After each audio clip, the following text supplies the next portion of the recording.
চলো দেখিয়ে দিই আজকে রান্না। বান্টি কি রান্না করছো? আজকে রান্না করব টক। আজকে তোমাদের গাছের নিয়ম জানো না, টক খেতে হয়। এই যে কুমড়ো দিয়ে টক রান্না করব। কি কি দিয়ে রান্না করবো? আমিও তো টক রান্না করেছি। চলো দেখিয়ে দিচ্ছি কিভাবে রান্না করি।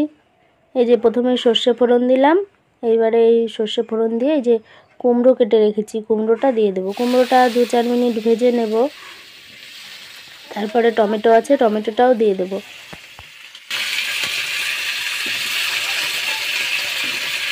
কিন্তু বাপের বাড়ি কোনোদিনও খাইনি জানো সেরকম টক। আমাদের আবার টকের সিস্টেম অন্যরকম।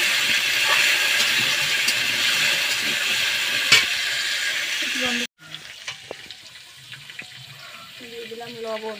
লবণ তো জল যাবে, তো লবণ বেশ খানিকটাই লাগবে। এই দিয়ে দিলাম টমেটো, দুটো টমেটো কেটে রেখেছি, টমেটো দুটো দিয়ে দিলাম। এবারে দিয়ে দিলাম জল,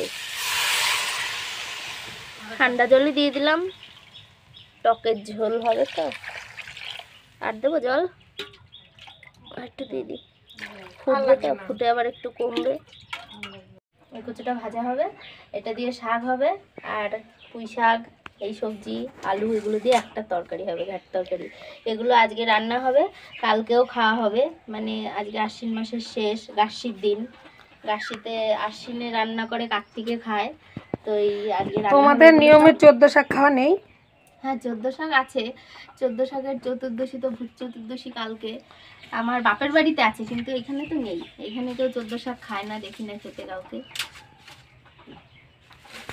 এবারে এই যে তেঁতুলটাকে সেদ্ধ করে রেখেছিলাম আগেই, এই সেদ্ধ তেঁতুলটা আমি ভালো করে চটকে নেব। চটকে এর যে পিউরিটা হবে বা তেঁতুলের কাত, ওইটাকে আমি ওই ঝোলটার মধ্যে দিয়ে দেবো। কিন্তু তার আগে কুমড়োটা ভালো মতন সেদ্ধ হতে হবে।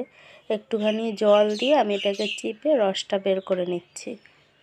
এবার এই যে কুমড়োগুলো কিন্তু সেদ্ধ হয়ে গেছে সুন্দর। এবার আমি ডাল ঘুটনিটা দিয়ে এটাকে চেপে চেপে সব একদম গলিয়ে দেবো পুরোটা। এটাকে একটু ভেজে, কুমড়োটাকে ভেজে আমি তারপরে টমেটোগুলো দিলাম। এবার টমেটোটাও 2-1 মিনিট ভাজা ভাজা করে নিলাম, নিয়ে তারপরে জল দিলাম।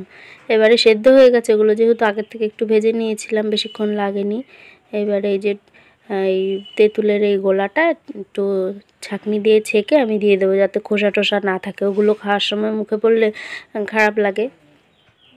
এইবারে এই যে চিনি, এখানে এই হাফ বাটি মতন চিনি আছে, মোটামুটি 1 কাপ, চায়ের কাপের 1 কাপ মতন চিনি আছে। এবার এই চিনিটাকেও দিয়ে দেবো। চিনিটা দিয়ে একটু ভালো করে নেড়ে চেড়ে, ঝোলটা আবার ফুটে উঠলেই রেডি। খেতে কিন্তু খুব টেস্ট হয়, কিন্তু আমি তো এটা খেতে পারবো না যেহেতু তেঁতুল দিয়ে বানানো। এটা আম দিয়েও বানানো যায়, তারপরে হচ্ছে জলপাই দিয়েও বানানো যায়, কিন্তু তেঁতুল দিয়ে বানালে টেস্ট অনেক বেশি হয়। আমি যেহেতু হোমিওপ্যাথি ওষুধ খাই, তো এটা আমি খাবো না, বাকিরা খাবে। এবারে চলো দেখো আজকে সব রান্না বান্না। ডাল হয়ে গেছে, এই যে ঘ্যাট তরকারিটাও করে নিয়েছি, বাড়িতে যত রকমের সবজি ছিল সব দিয়ে এই তরকারিটা হয়েছে। এই যে কচুগুলো ভাজা, কচুর শাক, সব কিন্তু রেডি। আর এই যে তাল শাঁসের বড়া।